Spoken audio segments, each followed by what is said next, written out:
Salut tout le monde, comment allez-vous? Moi ça va plutôt bien, aujourd'hui on se retrouve pour l'actu rap, c'est parti.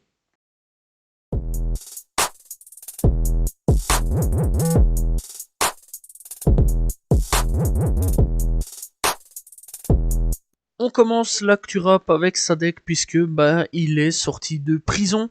Bref, et première chose qu'il fait, premier réflexe, c'est traiter de Booba de Poucave. Voilà. Bref, donc voilà, il dit donc qu'en gros qu'il est libéré, voilà, qu'il est de retour. Et donc il faut savoir que apparemment Booba aurait Poucave, Sadek. Alors pourquoi, qu'est-ce qui s'est passé? On sait pas trop non plus, hein, on connaît pas vraiment les choses. Voilà, on sait qu'il est juste dehors et que apparemment Booba l'aurait Poucave sur une chose. Déjà la semaine passée, je l'avais déjà dit, j'en avais déjà parlé à ce niveau-là, mais apparemment là c'est Sadek qui parle, hein, lui-même puisque il est enfin sorti donc de prison. Et donc Sadek dévoile que Booba l'aurait Poucave. Donc il faut savoir que Booba fait un photomontage et s'il a dit donc Sadek très beau montage, mais tous les montages du monde ne changeront pas de fait. Tu as un P do espace phi espace L E, voilà, et une poucave, tu ne mérites aucun respect. Voilà. Fin de citation pour Sadek. Nouveau clash en vue sur la sphère rap français, 404 Billy versus Benjamin Epps. Voilà, il faut savoir que depuis un petit moment, ça se chauffe entre les deux. Voilà, Benjamin, il avait un peu attaqué 404 Billy sur Twitter, puis en musique, et cette fois-ci, 404 a décidé de répondre, et je vais vous dire quelque chose, c'est très violent, vraiment très très violent. Bref, donc il fait référence au fait qu'il a gagné un BET, donc il dit, t'es le seul mec qui gagne un BET en faisant 300 ventes, en référence au fait que apparemment son manager, les têtes plus haut, travaillerait au BET, etc. Il l'a fait gagner. Bref, il parle aussi d'une carrière de zooker, chanteur lover, etc. Voilà, avant de faire du rap. Et alors le fait que quand Weshden était mineur, il voulait lui faire du sale. Voilà, plein de trucs un peu chelous quand même. Bref, et donc c'est le clash la plus grande des illusions, disponible donc sur Twitter, sur les plateformes, sauf si ça a été supprimé, puisque Benjamin Epps a fait supprimer ce son là sur les plateformes de streaming. Bref, donc voilà, puisque il y a eu quand même pas mal de petites choses à l'encontre de Benjamin Epps. Bref, franchement, on va pas se mentir que c'est un bon clash. Voilà, c'est un bon clash. Les gens sont contents, il y a du sang, etc. Bref, à voir si Benjamin va répondre ou non. En tout cas, aussi rendez-vous donc ce mercredi-ci, puisque apparemment, 404 a d'autres choses à dire sur lui. On connaît les raisons du pourquoi du comment. En fait, Shai n'est plus dans Nouvelle École. Alors, c'est tout simplement que, en gros, 2 saisons, ça ne vous suffit pas. C'était une expérience, pas une reconversion. Voilà. En gros, elle était là juste pour kiffer, pour faire une petite expérience, pour s'amuser un petit coup, sans plus, sans rien, et que elle a fini de faire jury, et que voilà, maintenant elle part sur de nouvelles choses. Voilà, donc en gros, c'était pour tester, pour voir un petit peu, et pas rester accroché à cette émission-là. Bref, faut pas oublier non plus que les gens étaient pas très ravis non plus d'avoir Shai, les gens demandaient beaucoup à ce que Shai parte, ça il faut pas l'oublier non plus. Voilà, alors est-ce que Netflix aurait quand même pas mis un petit coup de pression à ce niveau-là? Ça, c'est un peu la question que je me pose quand même. Et est-ce que c'est réel? Elle est partie d'elle-même? Ça aussi, c'est la question qu'on peut se poser aussi. Mais bon, clairement, voilà, elle était là, elle a fait 2 saisons, c'était quand même plutôt cool. Rien d'autre à dire à ce niveau-là, elle sera plus là à la prochaine, ce sera Yana Nakamura qui la remplace. Bref, à voir ce que ça donnera à la saison 3. Booba de nouveau en train de clasher Caris, bref voilà ça change pas, on connaît comme d'habitude sur les chiffres de vente de Caris. Voilà, on sait que Caris apparemment n'aurait pas fait beaucoup de ventes cette semaine-ci, voilà, et d'ailleurs il se foutait un petit peu de lui en parlant le goulage, enfin bref, t'as compris en parlant des chiffres de vente de Caris. Alors est-ce que Caris va répondre ou non? C'est un peu la question qu'on peut se poser.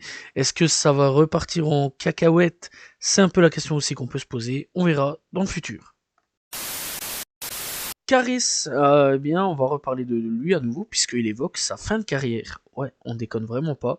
Cette fois, apparemment, il évoquerait donc sa fin de carrière.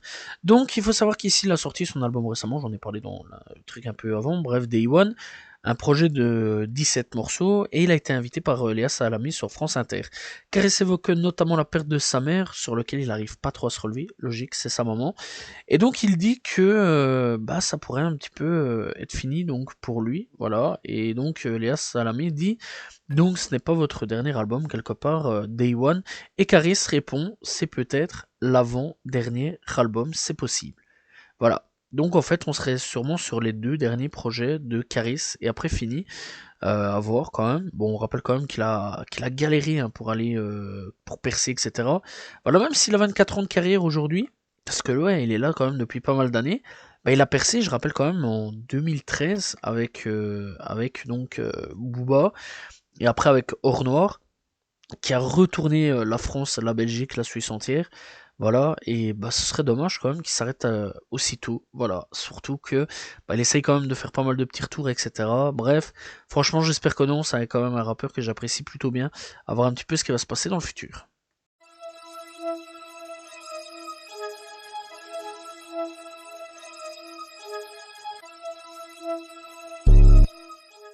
Comme tous les rappeurs en ce moment, eh bien, il y a une petite vague qui se passe au niveau du rap. Dire que les lyrics sont fictionnels. Alors il faut savoir qu'il y a eu donc Young Thug récemment avec le procès.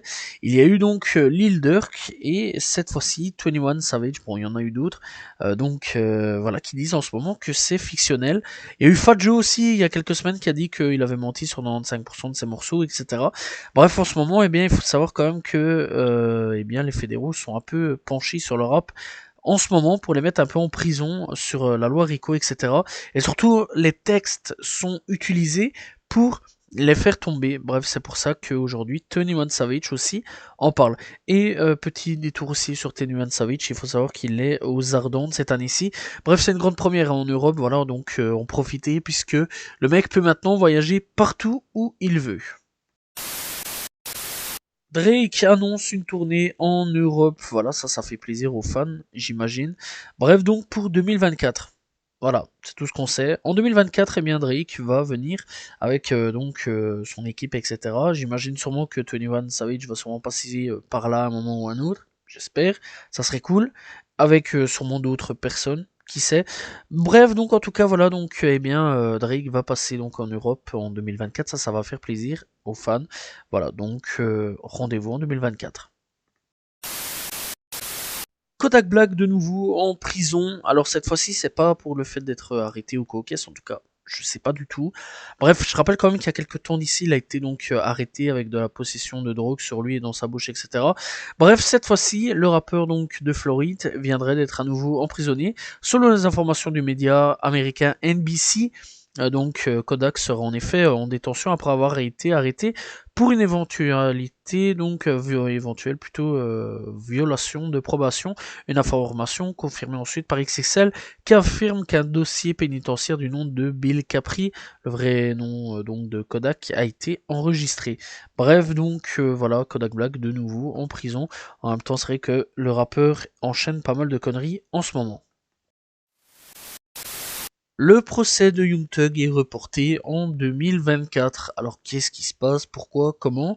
Eh bien dans le procès de Young Thug vient d'être reporté une nouvelle fois en 2024 pour une raison un peu plus grave cette fois-ci. En effet, Shannon Stillwell, lui aussi mis en cause dans l'affaire YSL, a été poignardé en prison, bref, il y a quelques jours d'ici, et son état de santé a été un peu incertain. Apparemment maintenant ça va un peu mieux, ce qui a poussé donc le juge à annoncer que le procès sera reporté au 2 janvier 2024. Bref, on espère que tout ira bien à ce niveau-là et que le procès va reprendre de son mieux. Bref, en tout cas aussi, il faut savoir que l'avocat a détaillé un peu tout ce que dit Young Thug, encore plus, voilà. Genre Slime, Thug, Swag, etc. Voilà, il détaille un petit peu les choses en disant que c'est des choses de paix, d'amour, etc. Des courages, enfin du courage, etc. Bref, voilà, donc l'avocat il est déter, hein. L'avocat il est vraiment déter à faire sortir Young Thug de prison. Bref, à voir ce qui va se passer dans le futur. Nouveau rebondissement dans l'affaire Tory Lanez, parce que, un témoignage qui pourrait faire sortir le rappeur de prison. Ouais. Voilà, donc il faut savoir que c'est le chauffeur de la voiture, de l'artiste qui indique que Kesley également était armé dans la voiture. Bref, donc c'est une nouvelle qui devrait faire énormément de bruit, incarcéré depuis plusieurs semaines. Désormais, Tori donc pourrait voir le vent tourner grâce à un témoignage très entendu, donc encore une fois le chauffeur. Et donc on rappelle que Tori Lanez est accusé d'avoir tiré sur le pied de Megan Thee Stallion au marche d'une soirée organisée par Kylie Jenner en juillet 2020. Tori était condamné à 10 ans de prison en août dernier. C'est quand même très très lourd quand même. Depuis, de multiples demandes de libération sous caution de l'artiste ont été refusées par la justice américaine, alors que la native de Brampton est toujours derrière les barreaux. Un témoignage pourrait tout changer. Porté disparu au moment du procès, Joe Can Smith, qui est le chauffeur de l'artiste, a publié une déclaration officielle il y a quelques heures, enfin maintenant quelques temps.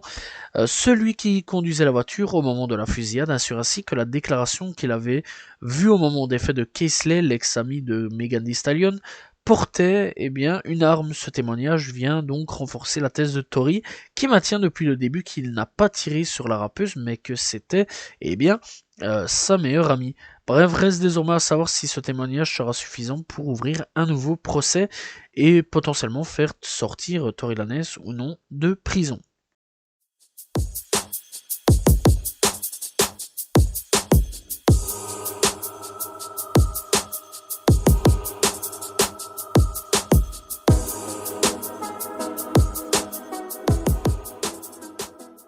Coup de cœur de cette semaine, on commence avec 404 Billy pour la plus grande des illusions. Très bon clash, j'ai bien adoré. On a donc Playboy Carti qui est de retour avec une prod de Kanye West. Ça s'appelle OG Volta and Kanye West. J'espère que c'est bien ça le titre. En tout cas, grosse dinguerie. Fabia Foreign avec 41, donc c'est donc le groupe de Jane Carter, Kalowitch et Tata pour Jet Daddy. On a donc PLK de retour avec Perif. On a donc Niro avec Yema. On a donc Sugar Hill Didot avec BBG Stay Pa pour Spainin Party 2. On a donc Shaek pour Recognition. On a donc Kodak Black pour FaceTime Bang Dink. On a donc Sofaigo avec On the Moon. On a donc Doug Deuce avec What's Up. D'ailleurs, très bon retour de Doug Deuce. Taika Mike avec No Skip 2. N'hésitez pas à aller checker Taika Mike. Très bon retour aussi. Caris avec le prix de la Russette. On a donc aussi Trench Baby avec Dum Dump. On a donc Rico Cartel que je conseille vraiment d'aller checker avec File Like, très bon rappeur, comme Trench Baby, vraiment c'est des petites découvertes en même temps. Famous Dex de retour avec Luigi Kid et Jay Critch avec Big Dong. Bref, ça fait plaisir d'ailleurs, un petit clip est disponible sur Lyrical Lemonade. On a donc, aussi comme retour, vraiment pas mal, Joe Lagreen 23 avec 12h midi. On a Blue Bucks Clan avec I Guess que j'ai découvert et que je kiffe actuellement. Voilà, je me tue à ces 3 nouveautés là que je vous ai parlé un petit peu là-dessus. Bref, en tout cas, n'hésitez pas à aller checker, c'était le coup de cœur de cette semaine.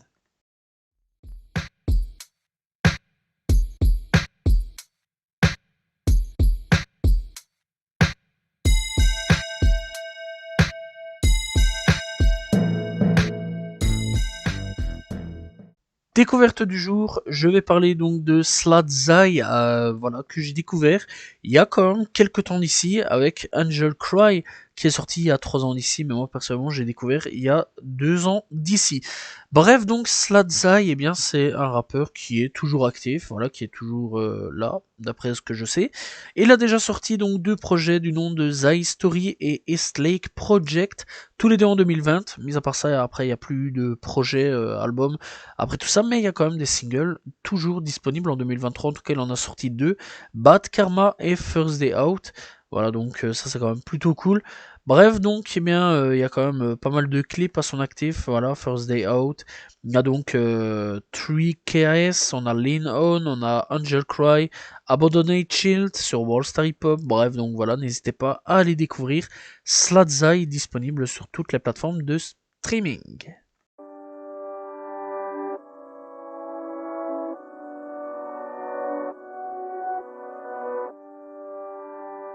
Et nous sommes partis avec les albums de cette semaine. On commence avec Prince Wally avec Boys Volume 2, Caris avec Day One, Niro de retour avec Taulier, La Recave, Rocher avec Amin Farzi pour Night Right. On a donc Joe Lagreen 23 avec Recherche et Destruction. Selug et Sénar pour le monde qui me tombe sur la tête.